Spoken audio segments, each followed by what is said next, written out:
Hello everybody, today we will discuss about the problem regarding pulley and masses. आज हम पुली और masses के बीच में प्रॉब्लम पढ़ेंगे।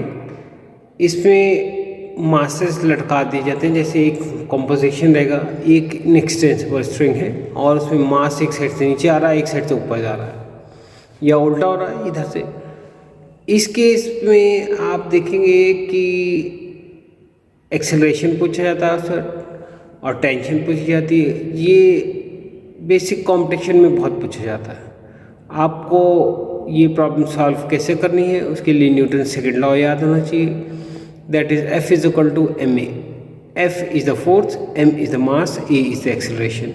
इसी बेस पे क्वेश्चन करते हैं और जो है कॉन्करेंट फोर्स का काम करा जाता है। कॉन्करेंट फोर्स क्या आती है? कॉन्करेंट फोर्स बहुत सारी, जैसे मेरी फिंगर्स हैं आपस में एक पॉइंट पे मिल रही हैं, इस तरीके बहुत सारी जो फोर्सेस एक्ट करती हैं और उसका नेट रिजल्ट किधर चल रहा है उसे कॉन्करेंट फोर्स कहा जाता है। कॉन्करेंट फोर्स यानी number of forces acting at a particular point and the resultant make the sum movement, और it may be a movement और मे नॉट बी। अगर बराबर, जैसे बहुत सारी फोर्स अगर बराबर रखी हुई है तो ये तो कॉन्करेंट फोर्स हो गया। चीज़ें मिल भी सकती, हिल भी सकती, चीज़ें नहीं भी हिल सकती। तो इस पे बेसिक प्रॉब्लम है और प्रॉब्लम इस तरीके से देखेंगे। पूछा गया है two masses m1 is equal to 12 kg, m2 is 8 kg are connected at the two ends of the light inextensible string passes over light frictionless pulley. देखिए एक पुली है ये, इसमें एक रोप जा रही है। रोप इनएक्सटेंसिबल यानी बढ़ेगी या घटेगी नहीं। बढ़ेगी घटेगी तो उस कंडीशन पे प्रॉब्लम और ज़्यादा टफ हो जाएगी, तो वो नहीं है, सिंपल प्रॉब्लम समझ रहा है। सेकेंडली पुली का कोई मास नहीं है और फ्रिक्शनलेस है। अगर फ्रिक्शनलेस रहेगा तो प्रॉब्लम और डिफिकल्ट तरीके से सॉल्व होगी। तो यहाँ सिंपल मैनर में बोला जा रहा है कि ये जो है फ्रिक्शनलेस है, यानी फ्रिक्शन का कोई रूल नहीं है।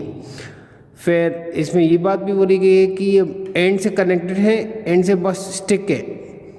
इनका मास भी पॉइंट मास है। अगर हम मोमेंट ऑफ इनर्शिया लेंगे तो ये प्रॉब्लम और ज़्यादा टफ हो जाएगी। पहले सिंपल प्रॉब्लम सॉल्व करते हैं, फिर टफर करेंगे। Find the acceleration of the masses. Acceleration बताना है मासेस का, and the tension in the string. String में टेंशन कितनी होगी। When the masses are released, mass release करते हैं तो दो what is the distance when the mass is release. आपको बताना है एक्सेलरेशन कितना प्रोड्यूस हो रहा है जब मासेस को छोड़ा जाएगा। तो इसमें आप ही देखेंगे m2 जो है वो लेस मास है, तो ऑब्वियसली जैसे ही छोड़ा जाएगा ये ऊपर जाने लग जाएगा और ये नीचे जाने लग जाएगा। आगे क्या होता है, दो what distance the 12 kg mass would fall in 0.3 second. 0.3 second में ये कितना नीचे आएगा। और after the mass is release, जब मास को रिलीज करते हैं, और ग्रेविटी जो दे रखी है वो देखिए 9.8 मीटर पर second square.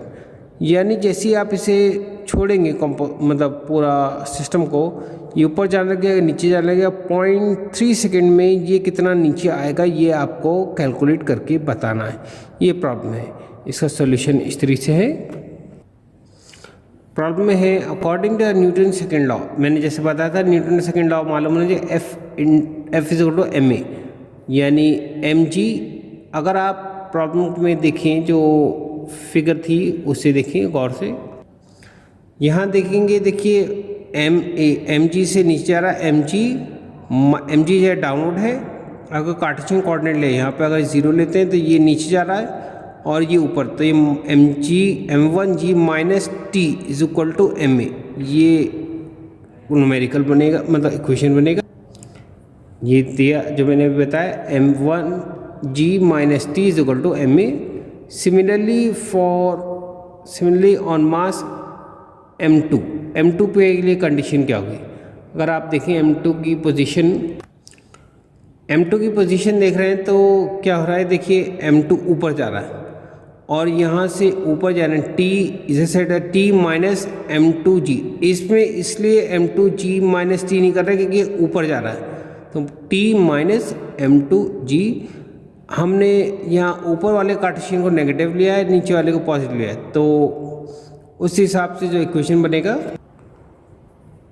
t minus m2g is equal to ma। अब from first and second equation इन दोनों को लिया जाएगा, फर्स्ट इक्वेशन ये और सेकेंड इक्वेशन, इनको हमने ऐड कर दिया तो minus C T T cancel, m1g minus m2g m1 plus m2a।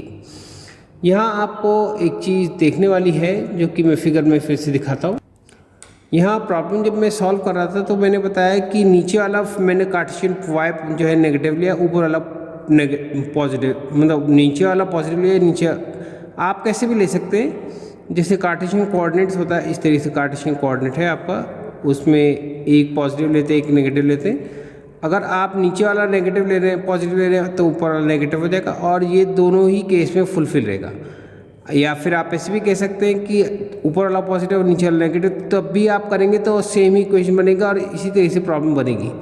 तो इसमें घबराने वाली कोई बात नहीं है, आपको बस ये देखना है कि कार्टेशियन कोऑर्डिनेट जो ले रहे हैं, अगर y नेगेटिव हमने जैसे लिया है, पॉजिटिव मैंने इसलिए लिया है कि लिखना आसान हो जाएगा। जैसे यहाँ पर m1g माइनस टी करा था, यानी ये पॉजिटिव माइनस नेगेटिव, तो उल्टा ही में इस वाले केस में क्या था m माइनस टी, ये फिर से m2g, इस तरीके से हमने इक्वेशन बनाए थे। तो प्रॉब्लम में कोई खास डिफरेंस नहीं आएगा। तो इसे देखेंगे हमारी इक्वेशन जो बन रही है, ये मैंने बिल्कुल सिंपल तरीके से बताया है आपको कि mt minus m2g is equal to m2a। अगर आप उल्टा में लेंगे नेगेटिव, तो ये नेगेटिव पॉजिटिव आएगा, ये नेगेटिव और ये नेगेटिव, फिर मल्टीप्लाई नेगेटिव करेंगे तो अल्टीमेटली यही आ जाएगा। तो जब आप इसे सॉल्व करेंगे टी टी कैंसिल हो गया, इससे हमारा ए इज़ द एक्सेलरेशन।